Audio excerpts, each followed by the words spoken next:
Bueno, buenas tardes. Vamos a continuar con el desarrollo del seminario, el síntoma psicoanalítico. Tal como les había adelantado en la clase pasada, la idea es poder avanzar sobre pulsiones y destinos de pulsión con la siguiente propuesta. Vamos a dividir este escrito en dos partes para poder abordarlo con mayor detenimiento. La primera, que podríamos pensarlo más como una especie de repaso sobre cuestiones que ya han visto en Psicoanálisis 1 seguramente, que va a estar más ligado a la pulsión propiamente dicha, y la segunda parte donde vamos a priorizar otros ejes que van a estar en relación, no solo a los destinos de pulsión y las voces de la pulsión o la gramática pulsional desde Freud, sino también a la génesis del amor y del odio con detenimiento. Porque por lo general esto es algo que suele quedar como extraviado en el texto y para nosotros va a ser fundamental. ¿Por qué? Porque nos permite pensar una diferencia entre el amor y la pulsión, por ejemplo, también respecto del objeto, o sea, objeto del deseo, objeto de la pulsión y objeto de amor. Y vamos a ir viendo cómo lo que podemos denominar la realidad se estructura a partir del odio, precisamente, y no necesariamente desde el amor, que sería por ahí lo que más se tendería a pensar desde el sentido común. Por eso entonces la propuesta es hacer esta división para poder ir despacio y no precipitarnos y pasar algo por alto. Bueno, yendo entonces a nuestro cometido. La primera cuestión es cómo Freud nos presenta la pulsión.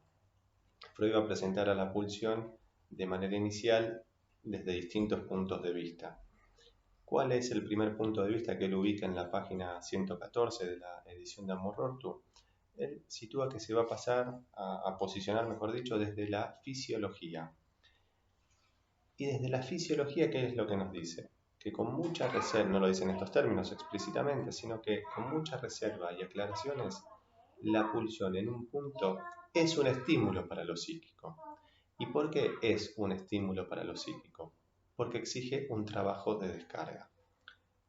Y dentro de esta caracterización, ¿qué es lo que plantea? Que no proviene del mundo exterior, sino de adentro, que opera como una fuerza constante, que no se puede huir de ella y que lo que la cancela es la satisfacción, que sería aquello que se alcanza mediante una modificación apropiada a la meta. Fíjense que nosotros acá estamos arrancando de manera un tanto controversial, porque por lo general se dice que la pulsión no es un estímulo. Y nosotros acabamos de situar que desde lo fisiológico Freud dice en la página 114 que la pulsión es un estímulo para lo psíquico. Ahora bien, ¿qué es lo que va a plantear respecto del estímulo? Que el estímulo afecta al organismo desde afuera y que provoca una descarga hacia afuera también, o sea, opera como un arco reflejo, o sea, que proviene del mundo exterior y vuelve al mundo exterior. Que opera de un solo golpe, o sea, es una fuerza de choque momentánea y que se despacha mediante una acción adecuada a la meta, ¿no?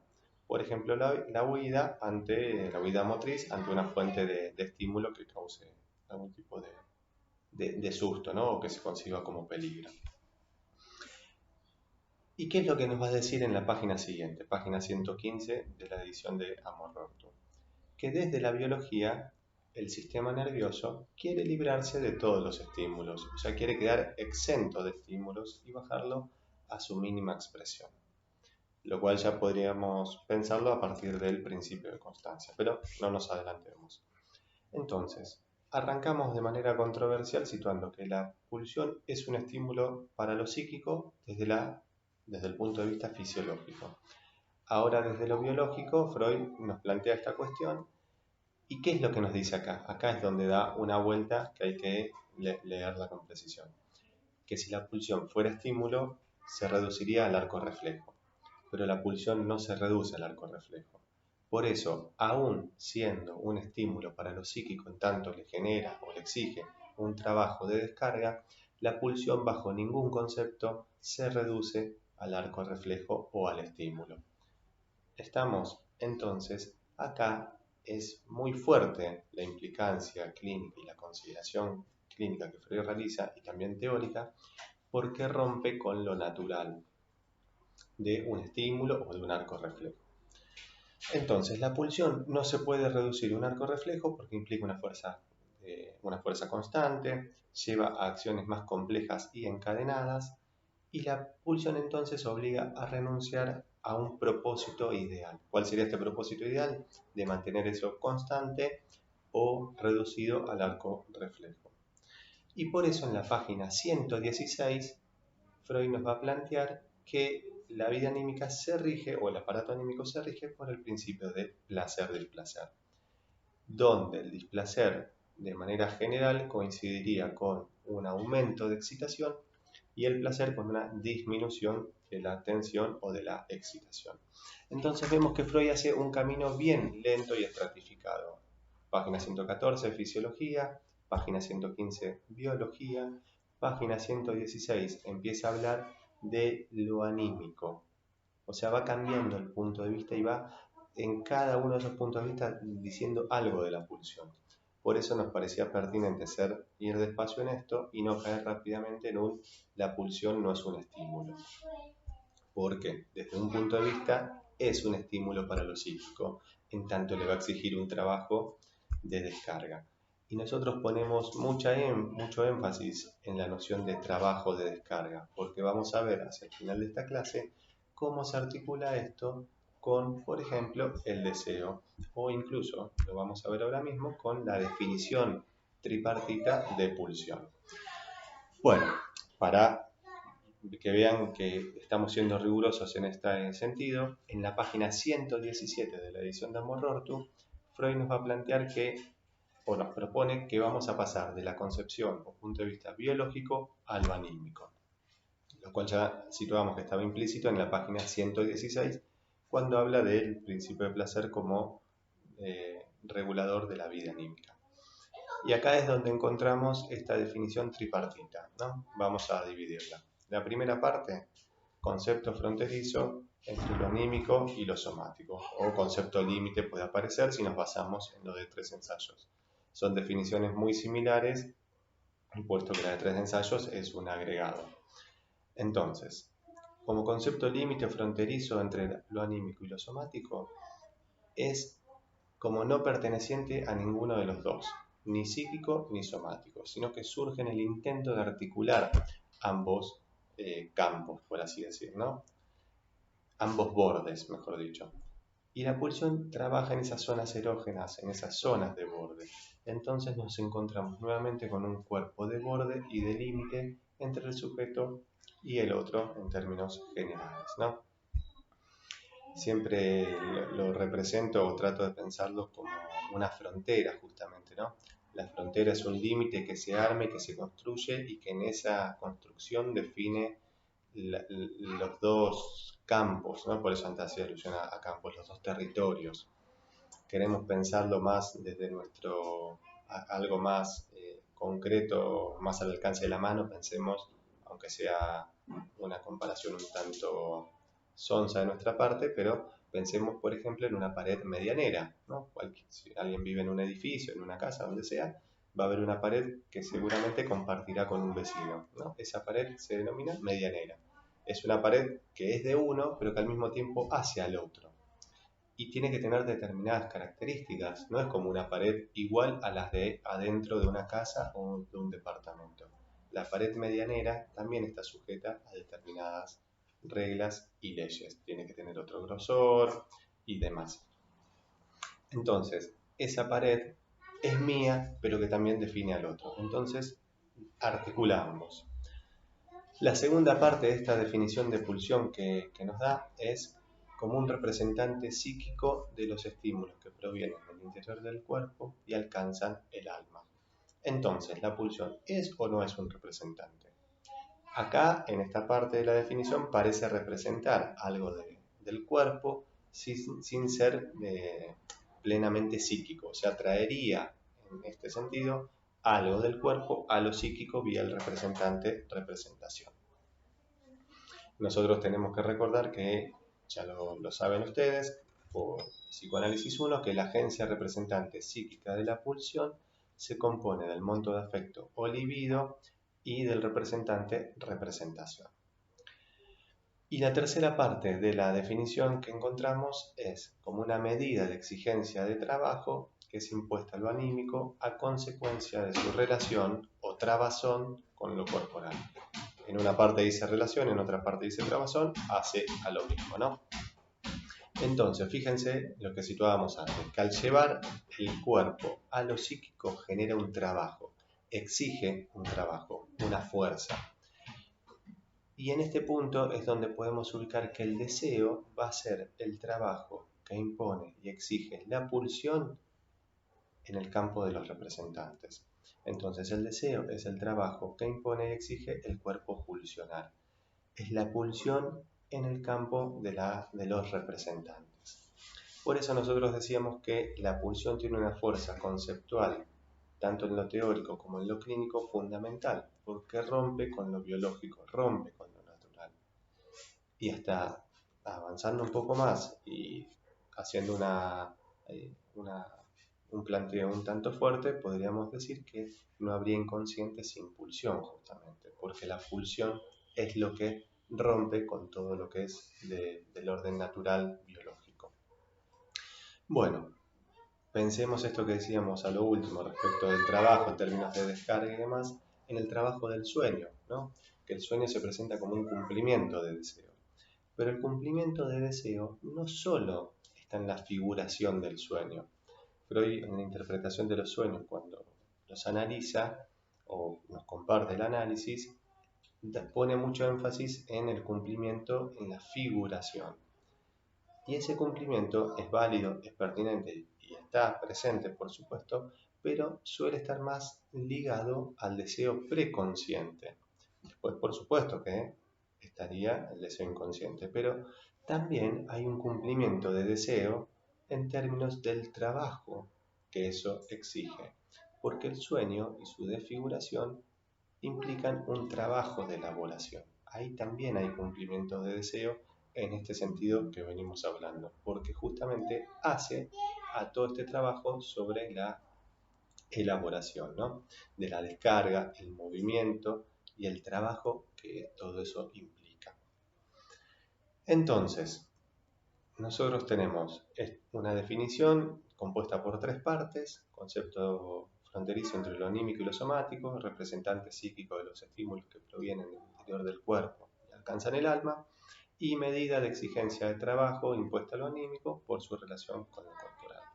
Con esta definición tripartita, Freud se aleja ya completamente de la biología, pero, hay que ser claros en esto, vuelve a tomar una apoyatura en el punto de vista biológico para fundamentar, por ejemplo, la oposición entre pulsión sexual y pulsión yóica o de autoconservación.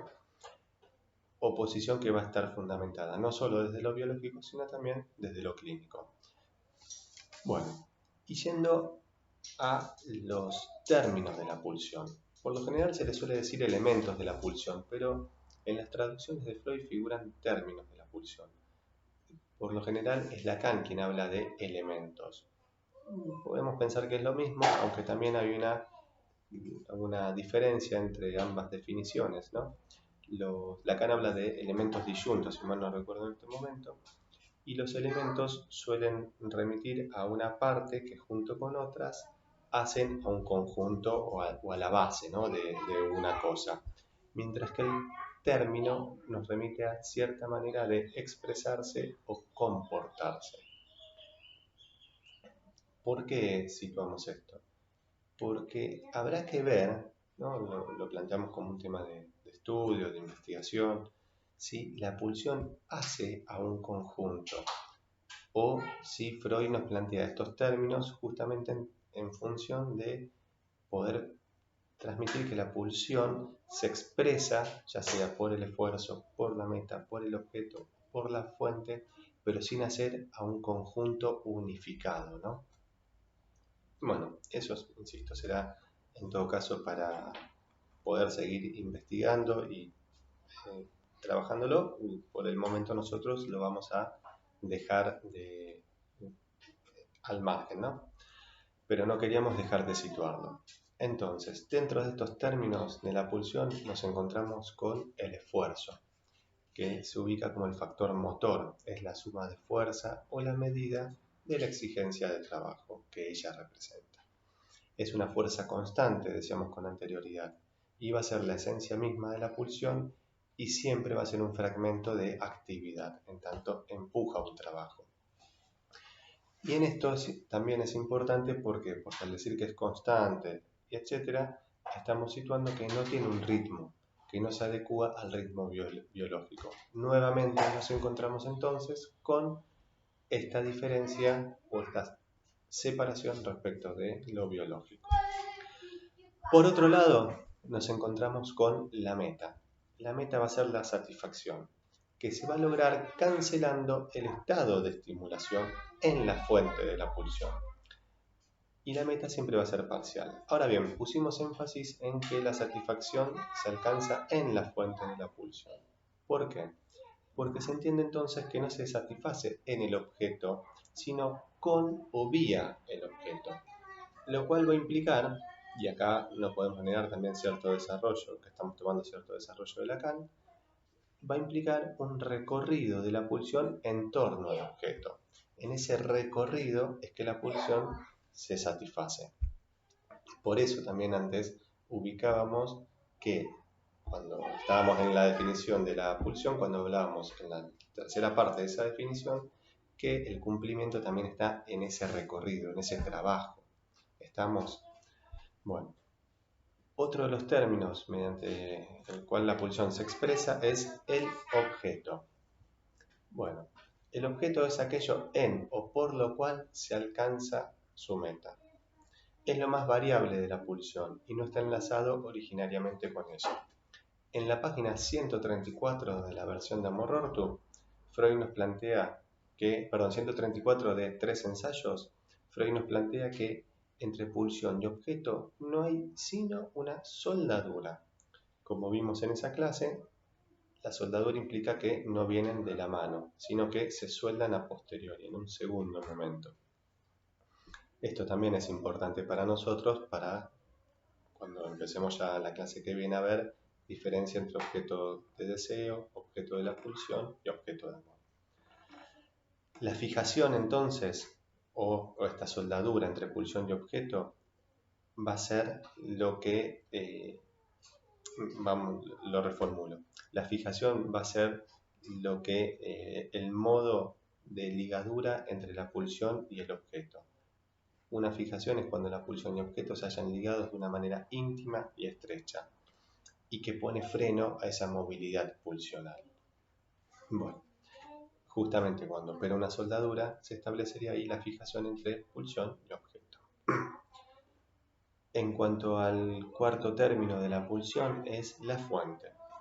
Freud va a definir a la fuente como la zona erógena, pensada como ese proceso somático interior a un órgano o a una parte del cuerpo cuyo estímulo es representado por la vida anímica, es representado en la vida anímica, por la pulsión. Acá también hay que situar algo que, aunque parezca obvio, no es sin consecuencias.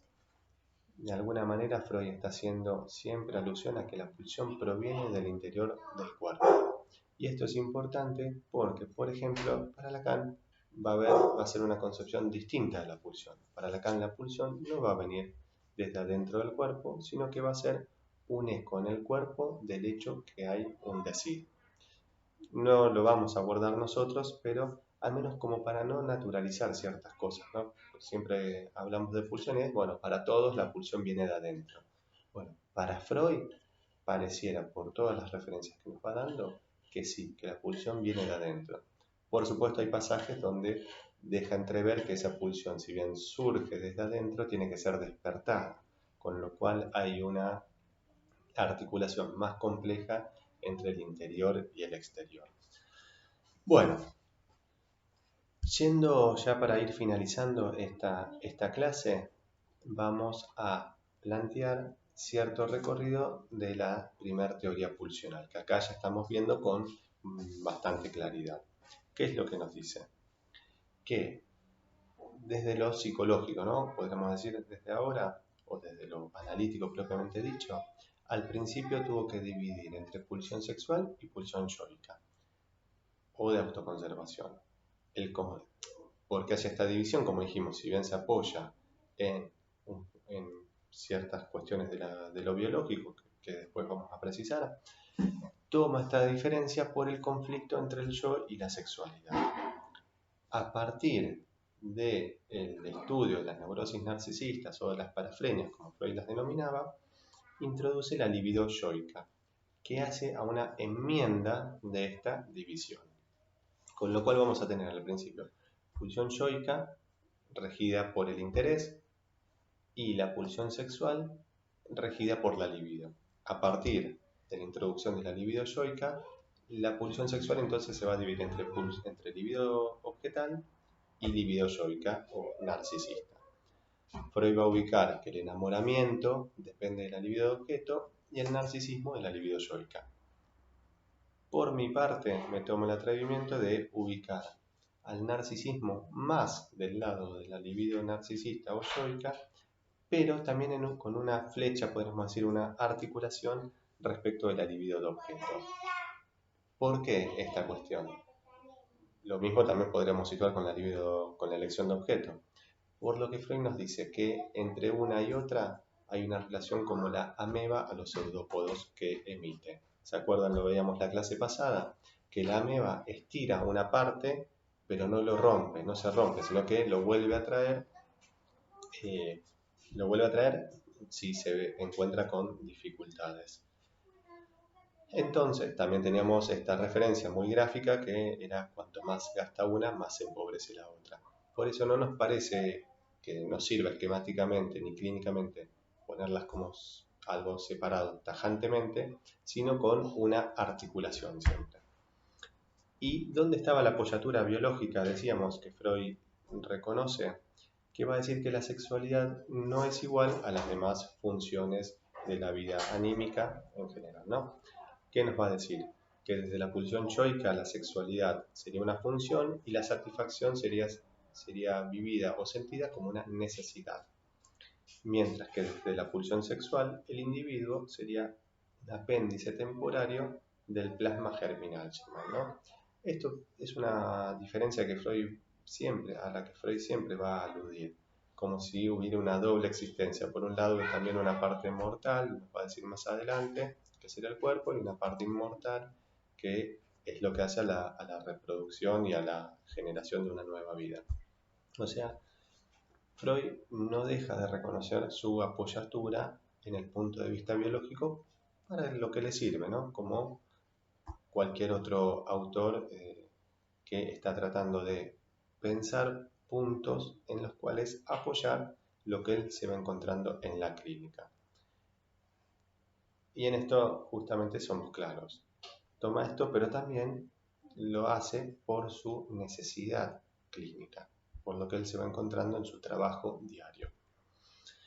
Bueno, ahora sí, ya para finalizar vamos a hacer mención a las características de la pulsión que Freud nos sitúa en la página 121 y aclarando que estas características están más ligadas, por no decir que en su totalidad están ligadas, a la pulsión sexual.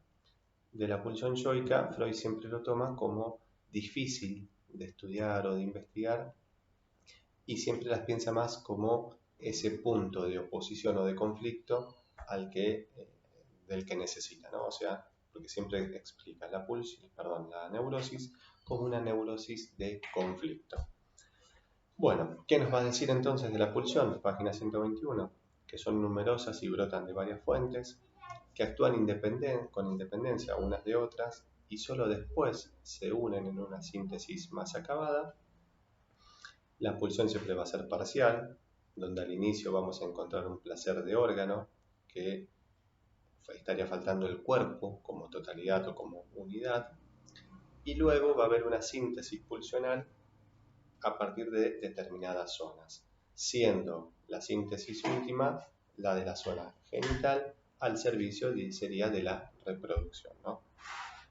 Por supuesto que lo plantea como una síntesis al modo como, podríamos decir, de cierto ideal, no como ideal a ser alcanzado, sino como, bueno, la síntesis última sería esta.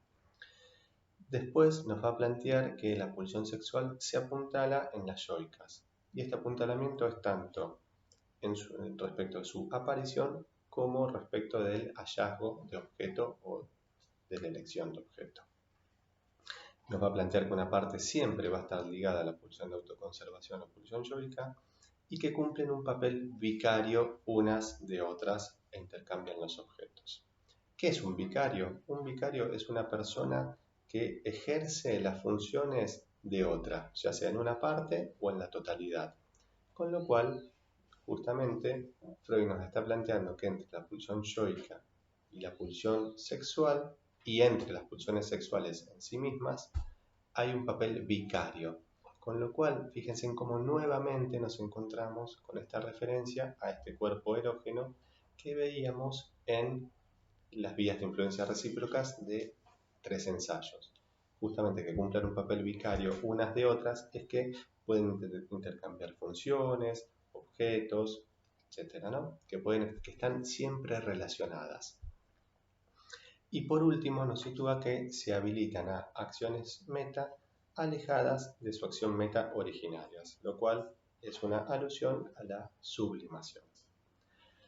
Bueno, llegados a este punto vamos a dar por finalizada esta clase, teniendo en cuenta que vamos a seguir trabajando la clase que viene con este escrito de pulsiones y destinos de pulsión, pero ya priorizando la parte final, donde vemos los destinos de la pulsión, la gramática de la pulsión desde Freud y la génesis del amor y del odio. Bueno, muchas gracias y seguimos la que viene. Saludos.